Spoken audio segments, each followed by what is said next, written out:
Hey guys, welcome to part 2 of my tutorial on chapter 6.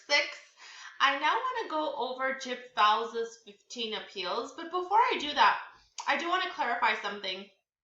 In your group presentations, you are not required to only focus on Jib Fowles' appeals.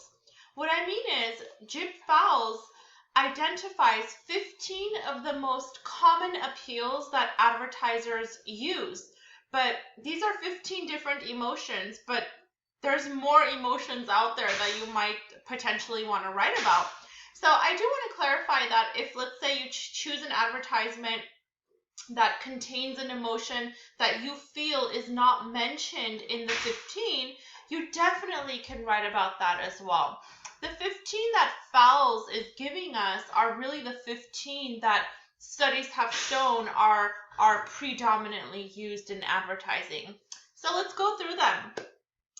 What I want to clarify also is that these 15 that I decided to detail, my examples, I actually have a lot of YouTube links below, and I encourage you guys to press pause on me and watch each link. So number 1 appeal, and studies have shown this is the most commonly used emotional appeal in advertising, the need for sex. So here's an unfamiliar brand. It's called For, and then they are using sex in rather an obvious way. We have a big ass cleavage and then the analogy of cans. So it's not always going to be so explicit. I do want to clarify that sometimes the sex appeal will be very subtle. It might be in the slogans. It might be implicit in the advertising or like the commercial. So it's not going to be like, obvious like this here. I also have another one here for you guys. Again, I encourage you to press pause and watch the commercial of the all-natural burger. And I think that one as well is a pretty obvious one. Notice how the nudity isn't necessarily shown, but it is implied in the commercial. So that's the need for sex. Number 2 is the need for affiliation. Now, just to clarify, what this means is we all have a desire to belong to a group. It's that social acceptance that we all crave. And if you look at the advertisement here, which is actually just a screenshot of a beer commercial, why I wanted to detail that is it's not so much about the beer as it is about drinking the beer together. It's about the group, the cheers moment. So the need for affiliation reflects our desire in us to be accepted by others, to belong to a group. And I do want you guys to press pause on me and also watch this commercial that I included here. It uses The Simpsons. I don't know the character's name because I don't watch The Simpsons, but there's a character who in the beginning of the commercial is isolated and alone and seems to have lost everything. But then, of course, with the Coca-Cola and a helping hand being offered, this character joins a group and ultimately finds his happiness. So number 2 appeal is a very important one, and it's very commonly used. It just reflects our desire to be socially accepted. Number 3, need to nurture. And of course, I'm giving you a ad that uses a baby's foot. Like, how cute is that? But I do want to clarify that the need to nurture actually means our need to take care of something other than ourselves. And it might be nurturing a child, it might be nurturing a pet, it might even be nurturing your plant that you're growing outside. It doesn't matter what exactly you're nurturing, as long as you take care of something that cannot take care of itself. That would be the natural emotion in us that we all have.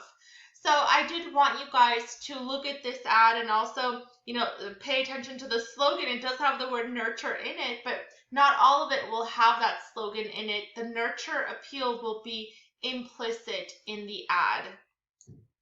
You guys should press pause on me right now and just watch even the beginning of this commercial. It's a bit hard to watch. Let me contextualize it. This is the Sarah McLachlan commercial with the animal abuse. I mean, it's pretty famous, and it has her famous song in there, "In the Arms of an Angel." I can't really get through it just because it's very difficult to watch, but notice the way that the nurture appeal is being used, and I actually had a really good argument from a student who claimed that the pathos in this particular commercial is excessive and therefore doesn't work. And the student was arguing that the commercial itself was a failure. And it was because the pathos was used in a manipulative way. It manipulated our emotions to get us to donate money. So you might see that element in this commercial, but I still thought I wanted to give it as an example of the nurture appeal. Now, whether or not you think it works rhetorically is completely up to you. The next appeal that I would like to go over, here's another example of nurture appeal for you guys. But the next one is the need for guidance. This is, again, a natural emotion that we all have to select a proper path. And how do we do that? Well, we look to the older and wiser and the more experienced people in our society. And then, of course, here's Dr. Phil. And if you don't trust him, well, guess what? Here's his book down here. And he's standing beside it. He has a PhD in psychology, I believe, which maybe doesn't make him the most credible source for milk, but still, I thought I would give him as an example. A lot of times we look for the authority figures in our lives for guidance, and if you see a commercial that does use a person with a higher power, maybe a police officer, maybe a teacher, maybe a PhD, maybe, a doctor, definitely that would be the need for guidance. And the need to aggress. Now, the need to aggress is a natural human instinct that we all have. We all have a rage in us. You might deny it. You might be like, "Oh no, I'm always happy." No, that's bullshit. I don't think everyone is always happy. We do have a natural emotion in us, a natural anger in us that emerges. And sometimes we can release it in a very healthy way. I release it by kickboxing, and somebody else might release it by, going to the racetrack and driving a car. So the need to aggress can be shown in different ways, and advertising uses that appeal. Notice the slogan in this advertisement: aggression in its most elegant form. It's a classy aggression, okay? And if you press pause on me and you watch this commercial, you will see a 1980s commercial. It's really old, so the quality is not great. But the reason why I wanted to put the link here is the commercial shows an old lady, and she's so sweet and kind, but then suddenly gets very aggressive and causes an explosion, and it's a Jack in the Box commercial. Now, mind you, I don't think that the commercial itself is rhetorically strong, but the aggression appeal is being used in a pretty obvious way. The next appeal, let me just move myself here, is the need to achieve. Again, that is a desire in all of us to accomplish something, to achieve something, whether it's a college degree, whether it's a higher status in our job, whether it's to, win. And a lot of sports-related companies, or companies that, appeal to, like, let's say, sports products like shoes, for example, or sport attire, like Nike, they use the achievement appeal. All dreams are crazy until they come true. What a nice message, and it's a very motivating message. And then you have the athlete facing the crowd, looking as though he's won, and the crowd is cheering. And again, a very natural appeal that we all have in us. The next appeal is the need to dominate. So I wanted to give this, this one has 3 examples, and I wanted to demonstrate to you guys. First of all, I think this actor's name is Ray Liotta. Yeah, he plays in a lot of mafia movies. And there's a series of ads that the 1800 tequila run featuring him. And it's a whole campaign where it's just like he's being used in different scenarios.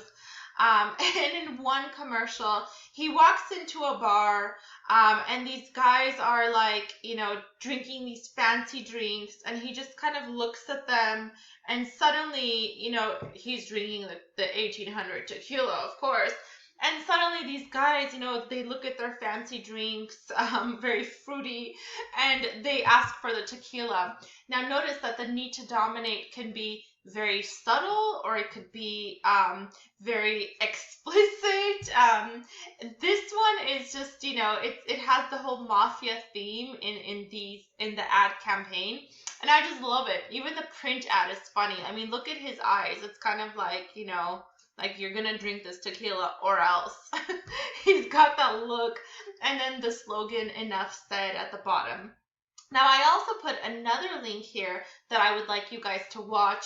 And just to contextualize, this was an advertisement for a car, but it features a series of guys who just look almost robotic, and they are listing all of the things they promised to do, and it seems like they're making a promise to a woman, like, I'll, you know, put down the toilet seat, and I'll take out the trash, and all these other promises. But ultimately it leads to, and it cuts to, that need that they have to dominate, because it shows them driving fast in a car of their choosing. I think that commercial is a good one to demonstrate the dominant and also the aggression appeal, because there is that aggression that emerges in the commercial at the end. The next one that I would like to go over is the need for prominence. So the need for prominence is our desire for that high status of living, the desire for wealth and for riches. I mean, we all want it. We want to carry that nice bag. We want to drive that beautiful car, maybe buy those expensive shoes. We all have a desire for material things and for, you know, a standard of living that maybe some of us can't even afford. Here's a tequila commercial again. This is Don Julio, and it says a nod to the Dons, and it kind of like raises that class factor. And Don Julio does that. A lot of products that tend to be a little bit more expensive, they do use the prominence appeal just a bit more. Just to stay true to my theme of tequila, you can tell what's on my mind.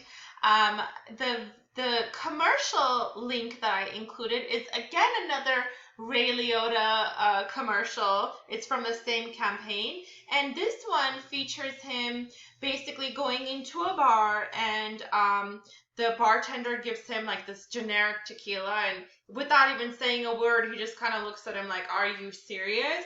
And then the bartender takes out the 1800. And I would say that in that one, aside from the domination appeal, you do see the prominence appeal, because he's trying to say, no, give me the high-end stuff, which is funny because I don't think 1800 tequila is that good. But that's a whole other issue and not relevant to what we're discussing. The prominence appeal can often be seen in the situation, in the cost of certain things, and then of course also in just like very nuanced ways that appeal to a classiness and a higher standard of living.